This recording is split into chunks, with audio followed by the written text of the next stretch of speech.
اللہ نے قرآن میں فرمایا کہ اے لوگو اللہ کی عبادت کرو، یا ایھا الناس اعبدوا ربکم الذی خلقکم، جس نے تم کو پیدا کیا اور تم سے پہلے والوں کو بھی پیدا کیا ہے نا، تاکہ تم پرہیزگار بن جاؤ۔ اور ایک جگہ اللہ نے قرآن میں فرمایا اننی انا اللہ، بے شک میں اللہ ہوں، لا الہ الا انا فاعبدنی، کہ میرے سوا کوئی عبادت کے لائق نہیں ہے، سو تم میری عبادت کرو۔ اللہ کہہ رہے ہیں فاعبدنی، بس میری عبادت کرو، اور واقیم الصلاۃ لذکری، اور میری یاد کی خاطر نماز کو قائم کرو۔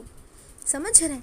تو انسان کو اللہ نے دنیا میں بھیجا ہے تو صرف کیوں بھیجا ہے؟ ہم سوچیں، ہمیں اللہ نے دنیا میں کیوں بھیجا ہے؟ کھانے پینے کے لیے خالی؟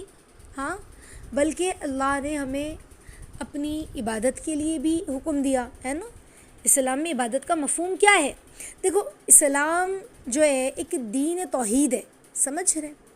اور تمام مخلوقات کی جو عقلیں ہیں وہ اللہ رب العزت جو خالق حقیقی ہے ان کو ماننے، ان کو اس پر ایمان لانے کے لیے مجبور ہے، سمجھ رہے ہیں؟ کہ واقعی وہی ہمارا رب ہے اور اسی خالق کا نام اللہ ہے جو صرف اور صرف اکیلا ہے، وہی عبادت کے لائق ہے، سمجھ رہے ہیں؟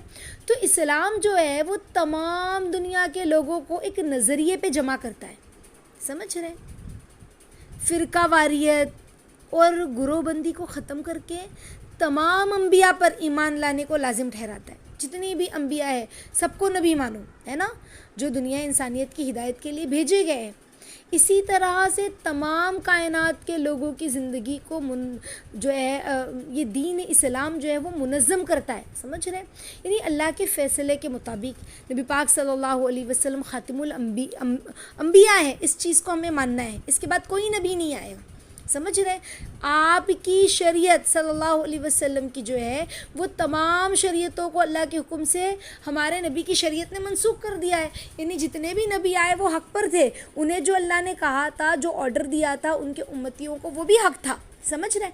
لیکن جب ہمارے نبی آئے اور جب ہمارے نبی صلی اللہ علیہ وسلم کو اللہ نے مبعوث کیا، ہمارے نبی کو ہمارے لیے نبی بنایا اور یہ کہہ دیا کہ تم آخری قیامت تک آنے والے جو ہے نا لوگوں کی نبی ہو، تو جتنی بھی پرانی شریعت تھی، جتنے بھی رول ریگولیشن تھے پرانے لوگوں کے لیے، وہ پرانے لوگوں کے لیے تھے، وہ اللہ نے منسوخ کر دیا۔ اب اللہ نے کہا کہ جتنے لوگ اب حیات ہیں اور محمد رسول اللہ صلی اللہ علیہ وسلم کی نبوت کو جس نے قبول کیا وہ مومن ہے، اور جو شریعت میرے نبی نے لائی ہے اس کو قبول کرنا ہوگا، سمجھ رہے ہیں؟ یہی تو عبادت کا مفہوم ہے، عبادت کا جو ہے وہ معنی اور مفہوم ہے، سمجھ رہے ہیں؟ تو اسلامی تعلیمات بڑی آسان ہے بچیوں، سمجھ رہے ہیں؟ عام فہم سے یہ واضح ہوتی ہے۔ اسلامی جو زندگی ہے، انسانی زندگی جو ہے اللہ نے ہمیں جو دی ہے، ایک منظم زندگی اللہ نے عطا فرمائی ہے ہر لحاظ سے، سمجھ رہے ہیں؟ اس کے اندر بہت خوبصورت ایک زندگی کا مکمل ضابطۂ حیات دیا ہے۔ تو اللہ تعالیٰ کے نزدیک سب سے پسندیدہ چیز کیا ہے؟ دین اسلام ہے، اللہ کو بہت پسند ہے نا، کہ عند اللہ الاسلام، اللہ قرآن میں فرماتے ہیں نا کہ بلا شبہ جو ہے وہ اللہ کے نزدیک سب سے پسندیدہ دین جو ہے وہ دین اسلام ہے۔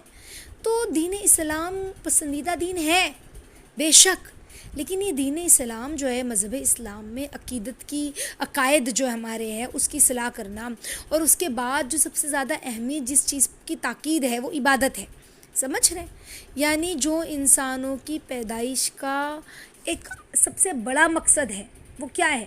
اللہ نہیں فرما رہے وما خلقت الجن والانس الا لیعبدون، کہ میں نے جنوں اور انسانوں کو صرف اور صرف کس لیے پیدا کیا؟ اپنی عبادت کے لیے پیدا کیا ہے، سمجھ رہے؟ اپنی عبادت کے لیے پیدا کیا ہے جنوں اور انسانوں کو، یہ اللہ رب العزت فرما رہے ہیں۔ تو پتہ چلا کہ مذہب جو ہے اسلام میں دین کا مفہوم کیا ہے، دوسرے مذہب کے مقابلے میں بہت وسیع ہے، سمجھ رہے ہیں؟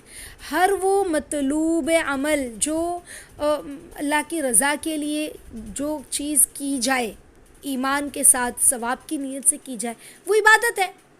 عبادت کا جو اصل مفہوم یہی ہے نا کہ صرف اور صرف اللہ کے لیے کی جائے، صرف اور صرف اللہ کے لیے کی جائے، وہ ہے عبادت، سمجھ رہے؟ اب اس کا تعلق دنیاوی کاموں سے ہو، انسانی حاجتوں سے ہو، انسانی ضروریت سے ہی کیوں نہ ہو، سمجھ رہے؟ لیکن یہ مفہوم عبادت کا ہے، لیکن اسلام نے ہمیں خاص عبادت دی ہے۔ عبادت کا جو مفہوم ہے اسلام میں وہ یہی ہے کہ کوئی بھی بندہ کام کرے، چاہے وہ دنیا کا ہو چاہے دین کا ہو، اس میں اللہ کی رضا ہو، اللہ کی چاہت ہو، اس کو مد نظر رکھتے ہوئے بندہ کرے. سمجھ؟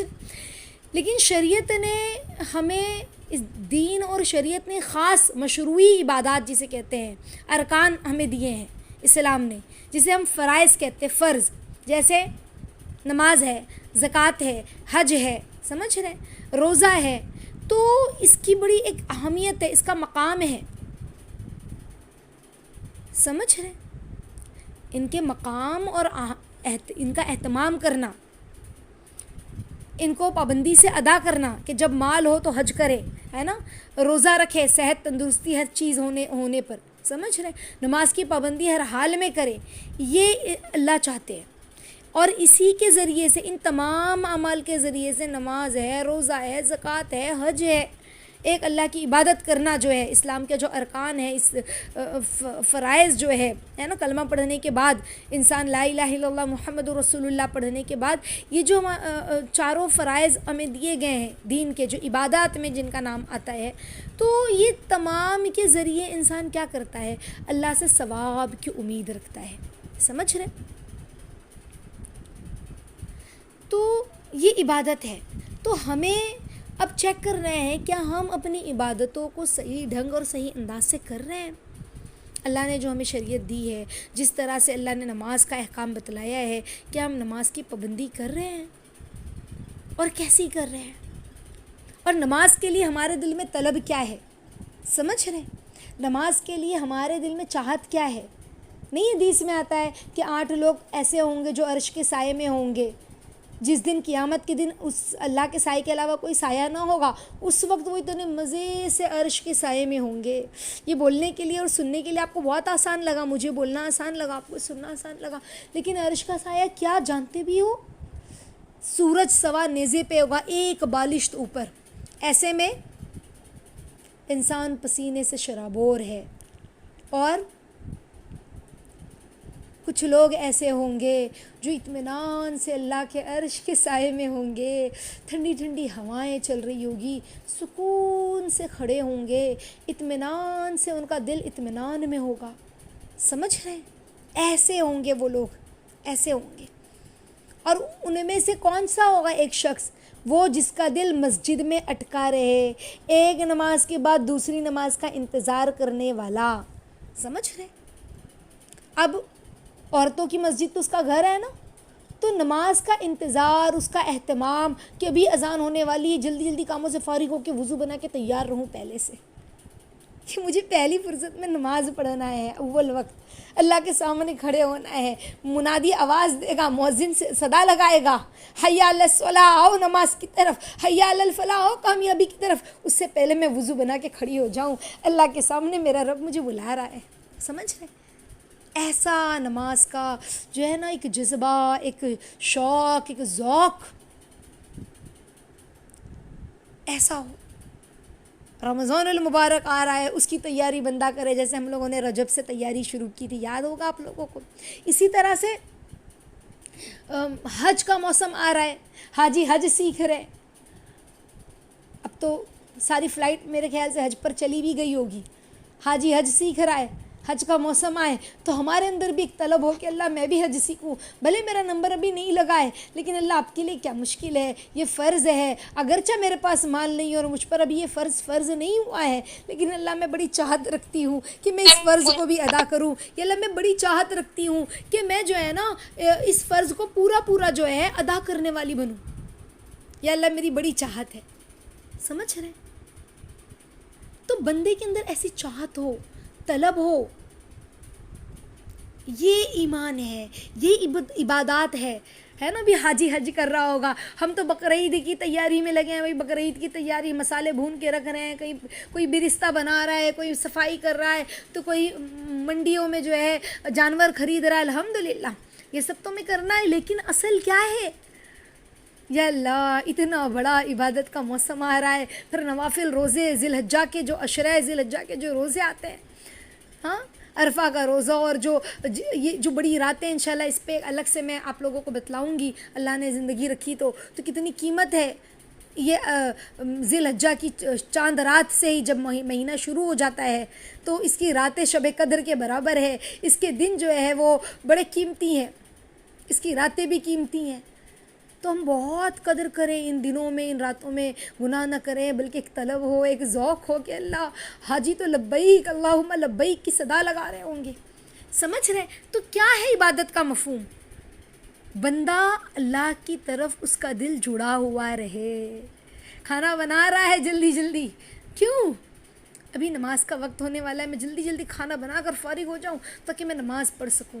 کھانا بنانے میں بھی نیتیں ہو رہی ہے، یا اللہ آپ کی رضا کے لیے بنا رہی ہوں تاکہ یا اللہ میرے گھر والے کھائیں، ان کا پیٹ بھرے، پھر وہ عبادت کرے، جو طاقت قوت ملے یا اللہ اس سے آپ کی عبادت کرے، یا اللہ آپ کی نافرمانی سے وہ بچے، گناہ والے کاموں سے بچے.